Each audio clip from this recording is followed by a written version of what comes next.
What's up, everyone? Welcome back to another video. Today we have a pretty interesting video. We have my friend Danny here, and who's a fellow Amazon seller. We're actually here at our friend Garrett, all at Amazon's warehouse, after hours here, hanging out a little bit. Indeed. Figured we'd shoot some content, talk about his story, getting started selling on Amazon in college, and interesting story about he was one of the people who told me that I know, like, in my personal life, oh, I'm going to get started on Amazon, and one of the very few who actually took action on it.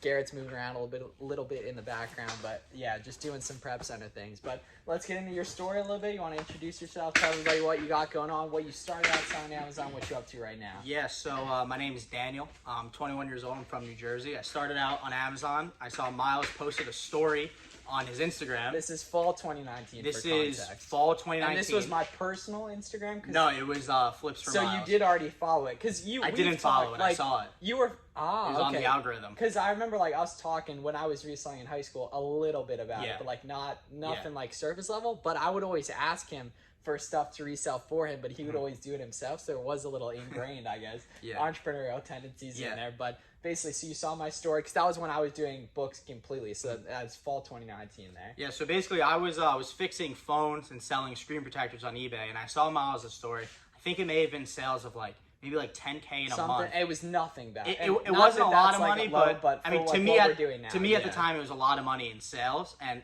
truthfully, I thought if this kid I went to from high school could do it, you know, so could I. But that's why, like, we put stuff out there to show people, like, what's possible if you actually, like, apply and take action. And what you did literally that night. Yes. I ordered an e-yo-yo that night, a book scanner. Shout out to you. That's our favorite scanner to this day, actually. And then you got Scout IQ rolling. Correct. And all that. And then you kind of just got rolling, like, hitting different library sales and thrift stores. Goodwills. A lot of Goodwills.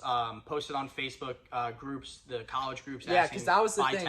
If you're watching this and you're, like, on a college campus or around that age, you're at a massive advantage because those are the most expensive books. And besides the byproduct of them being the most expensive ones, they're also typically the most profitable ones. Always the most profitable. Get into as many college groups as you can. It'll be like freshman class of 2022, and then get into the rest of them 2021 or whatever graduating year that is. Just get into all of them and post you buy textbooks, and people will flood your DMs. It's crazy. Yeah, and so you were going out, I assume, using booksalefinder.com to find different library sales. You were just pulling up with Scout IQ, just going to work.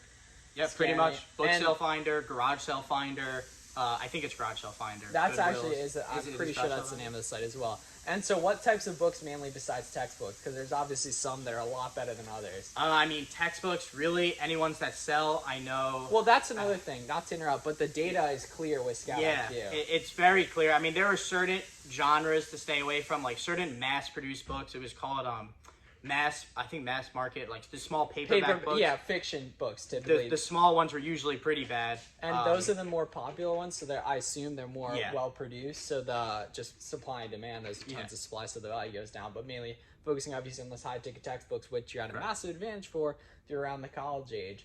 But you quickly, moved out of that because that was fall 2019, probably October, November. We spoke first about that, and he was like, "I ordered a scanner." And I'm like, "Okay, this guy's serious." You start actually doing stuff and everything, and then come Christmas break, you go ahead and you started building like bulk relationships. Yeah, right? So I kind of scaled it a little quick, maybe a little bit too quickly. But that's the thing. When you scale quick, you learn, you apply, you take action, and it shows that you're still, making very, like you did, over 100K a month now, right? In revenue?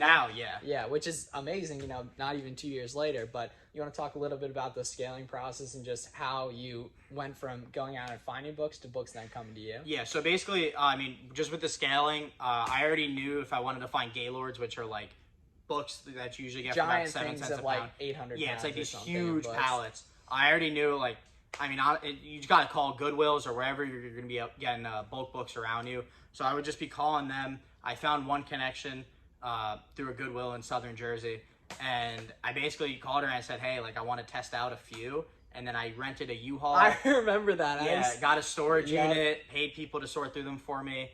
Did that, saw it was somewhat profitable, and then like 3 weeks later, put a deposit on a warehouse and just got to work. Started getting truckloads. And you were able to go ahead and delegate the scanning part of it right away because once you add those triggers onto Scout IQ, the ad makes the decision for you. You want to give a little kind of rundown on Scout IQ, what that is for the people watching that might not be familiar. Yeah, so Scout IQ is basically just a software you download to your phone. I think it's like 40 or 50 bucks a month now. I think, for database, yeah. And basically you just download to your phone, connect your e-yo-yo, your scanner, or to your phone. Or you can just scan manually, but the e-yo-yo makes it a ton quicker. It's a lot quicker. Yeah, because you don't have to grab each book. And you just scan it, and you set up specific triggers or markers when you think a book is profitable or not. Yeah, based on what it sells for, as well as its sales rank. And sales rank is like the books or just item in general's rank out of its respective entire category, so it gives a good introduction into the demand of that product, not just what it's already selling for, because something that's a 3 million ranked book might only sell probably like 5 times every 6 months, or regardless in general. Maybe we don't really sell books anymore, but we did for a while. Definitely there, as well as eScore, which is how many times it's sold in the last 6 months, I believe. Okay. Yeah, eScore total. So you went and started out just cherry picking and stuff, and just, was it quickly that you really wanted to scale, or were you just, you saw greater potential? Yeah, so I saw the potential in like the donated books, which is like where all the Goodwills, it's all donated books. So I saw that potential, and I knew I wanted to scale it and get these books at scale for cheaper. Yeah, and just thinking, like, right when you were getting started, were there any things you would have done differently, or like tips you would have for someone that's watching this and looking to get started? Yeah, I would have slowed down. I definitely shouldn't have scaled as quickly as I did.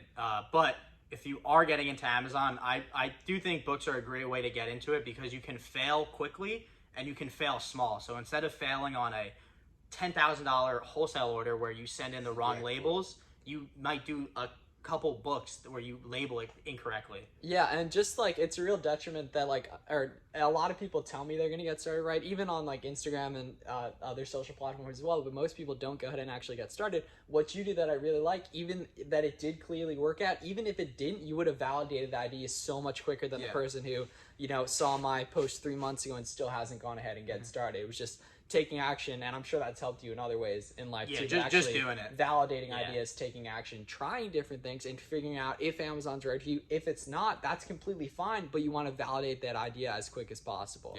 Yeah, and so pretty much, thank you guys for watching this video. We'll have another video out in the next few days or so after you see this one, talking about your journey going from selling books, bulk books, warehouse, all that, to actually a wholesale operation where you use kind of some pretty interesting, you know, more different types of products you sell than a lot of other people doing wholesale on Amazon. But working on getting Danny a little bit more active on social media. His Instagram will be linked below. He's not super active on it, but thank you guys so much for watching. Make sure to subscribe below. We're posting every single day of July. Awesome stuff just like this one. We're pretty sweaty because we've been grinding. It's like 90 degrees in here. Yeah, it's like almost midnight probably, right? We're after hours here in the prep center.